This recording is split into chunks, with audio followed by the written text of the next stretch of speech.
Yo, what's good, YouTube, man? It's Gary with the Fan TV, man. Back after the video, the content, this video, go and smash that like button at the content of this channel.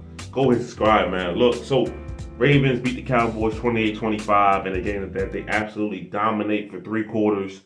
And then in the fourth quarter, we see some more classic Ravens football where they allow the Cowboys to score 19 straight points, right? All right, so we're gonna talk about the good, the bad, the ugly from the game, right? So let's get into stand-up performance, right? I want to start on a high note. There's 2 on offense, 2 on defense, real quick, right? So for me, first guy you got to start with is the leader of the team. That's Lamar Jackson, right?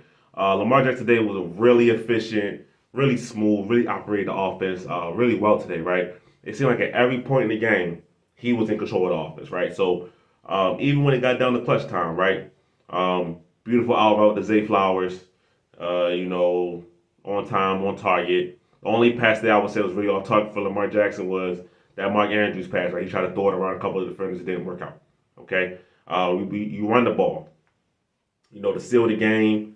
I think it was it 2nd and 9, get the first down, wraps the game up, right? So he was in control of the game. So for today, Lamar Jackson was 12-15, 182 yards, 1 touchdown, 96 QBR, 139 quarterback rating.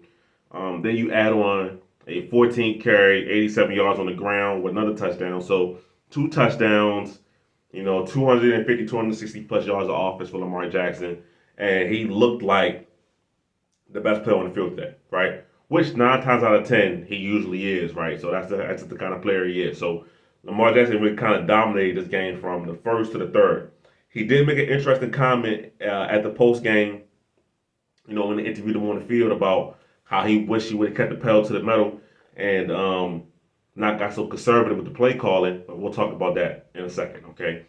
Second guy, Derrick Henry. Got to talk about Derrick Henry. Today we had our first Derrick Henry game, right? Now it's only 3 weeks in, right? So it's not like, I've been waiting so long for this game, but this is the kind of game where we see why the Ravens brought in Derrick Henry, right? So we're talking about 25 carries, 150 yards, 6 yards a pop, 2 touchdowns, and he even caught a pass for 23 yards on the screen pass.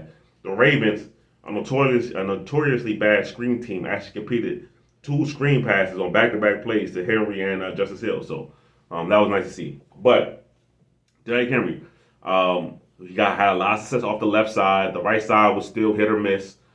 Some good plays, some bad plays, but a lot of success on the right side, a lot of success up the middle. Okay. And then on top of that, Derrick Henry is a 30-year-old running back where you can't tell he's lost a step. On that second touchdown, he's outrunning people. He's running through people. So that was good to see. We saw the big stiff arm from Derrick Henry, right? That's the second week in a row where we get a classic Derrick Henry stiff arm. That's beautiful. We've been waiting to see that, right? So I enjoyed that. When the Ravens, all I've been asking for the Ravens is get Derrick Henry on the edge and watch him terrorize people, okay? And at certain points in the game, they did that. There was a play, I believe, in the third quarter where he gets to the edge, and you can see Trayvon Diggs decided, how am I going to bring this guy down? Am I going to bring this guy down? Can I do this? Right? And he didn't, right? Derrick Henry just kind of scoots right on by him as he's trying to make up his mind how to tackle him. He's already gone. All right, so these are the kind of games you bring Derrick Henry for, right? So I absolutely love that, okay? Now, on the defense side of the ball, 2 guys, I'm going to give it to the 2 Kyles, man. Kyle Van Noy and Kyle Hamilton, right? Kyle Van Noy, another 2-sack performance, right? He's coming off of a broken orbital bone, right? Serious, really serious here. I was wondering, how was his vision? Can he see well when he came back so quick? He didn't miss a game after this, right? He was out there versus the Raiders. He's out there versus Cowboys today. He doesn't miss a game with a broken orbital bone. He sees this fine. Back-to-back game with multiple sacks. Him and Adafe Oweh absolutely terrorized this Cowboy offensive line for large portions of this game, And I'm really happy the Ravens brought back Kyle Van Noy because he was much needed. Okay? And then Kyle Hamilton, right? If you watch my game preview, I talked about Kyle Hamilton. He was going to be an X factor in this game that we need to see that all-pro Kyle Hamilton from last year show up. He showed up today, right? So we're talking about for Kyle Hamilton, right? 12 tackles, 7 solo tackles, 1 QB hit, okay? And a couple of pass deflections in there as well, I would assume, because he had a couple of plays in coverage except for the He let go of overall on the fullback, but nobody's perfect. Okay, all right. But for Kyle Hamilton, he was flying all over the field. He was hitting hard.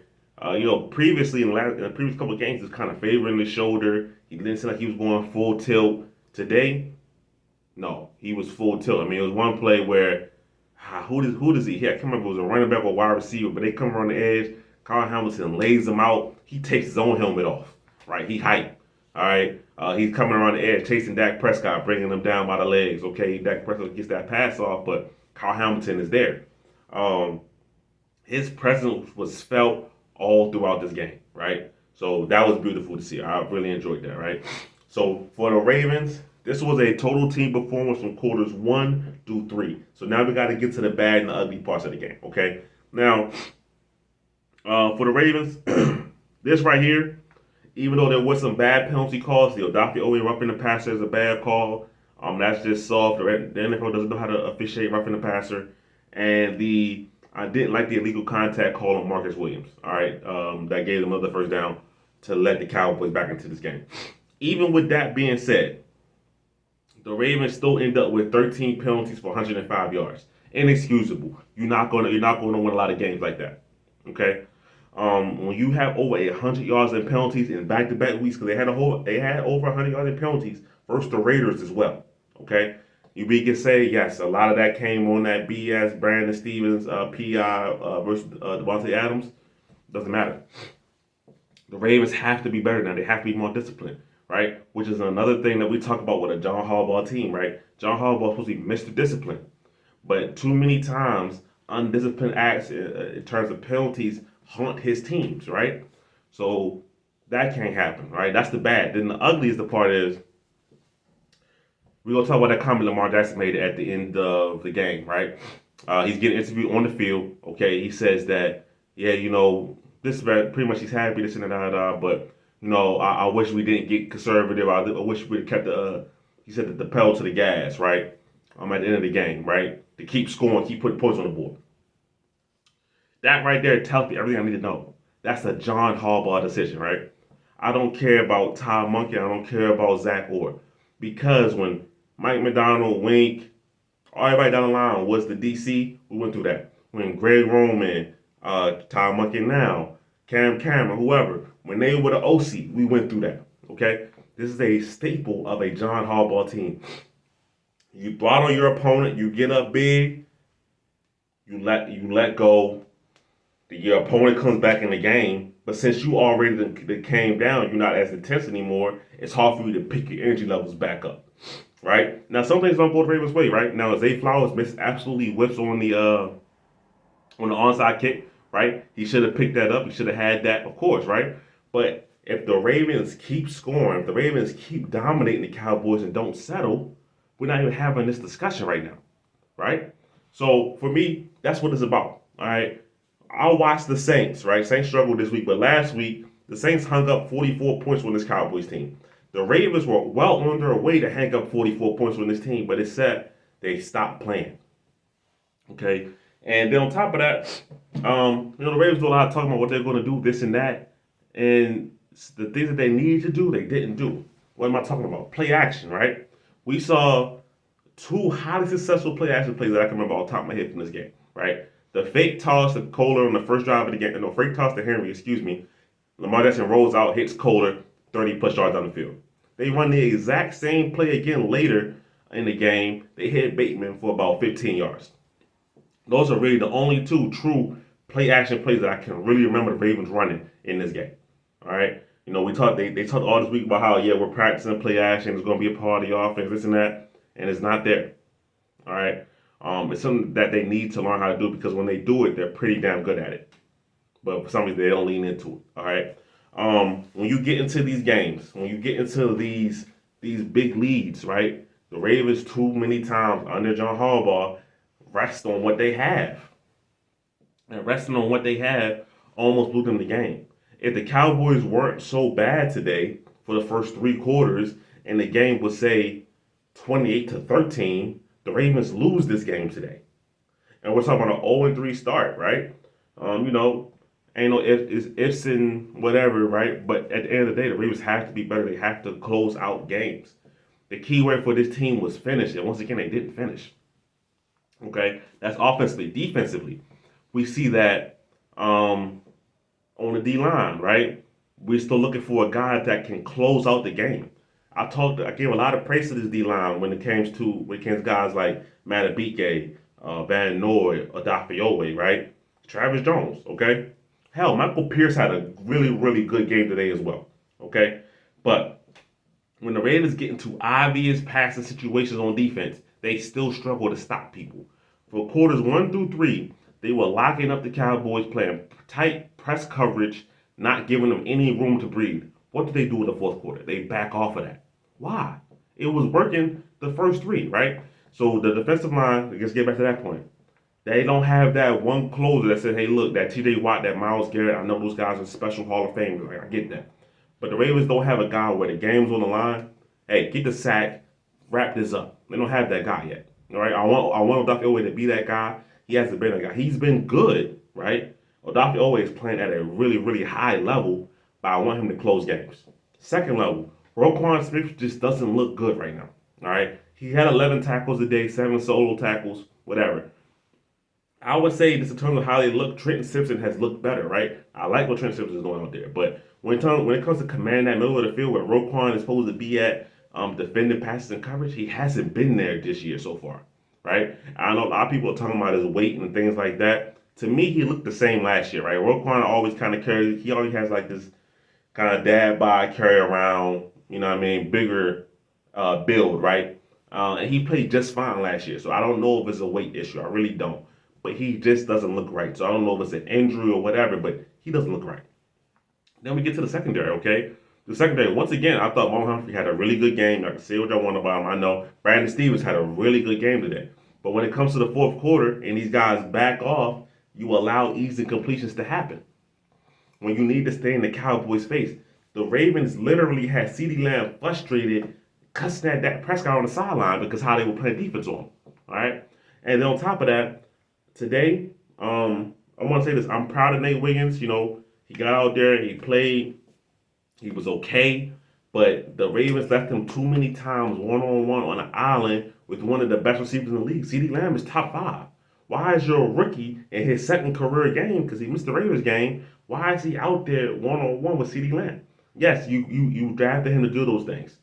Not right away. You have other corners, right? So, if you looked at really all the plays CeeDee Lamb had today, when he was really getting off, it was on Nate Wiggins, right? Nate Wiggins had a great play.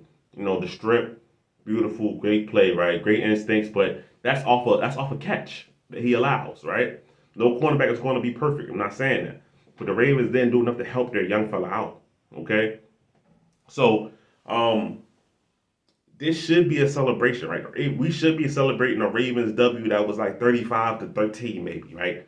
Somewhere around that range, right? You know the Cowboys get a late pity touchdown, whatever, the Ravens score again. It should have been something like that.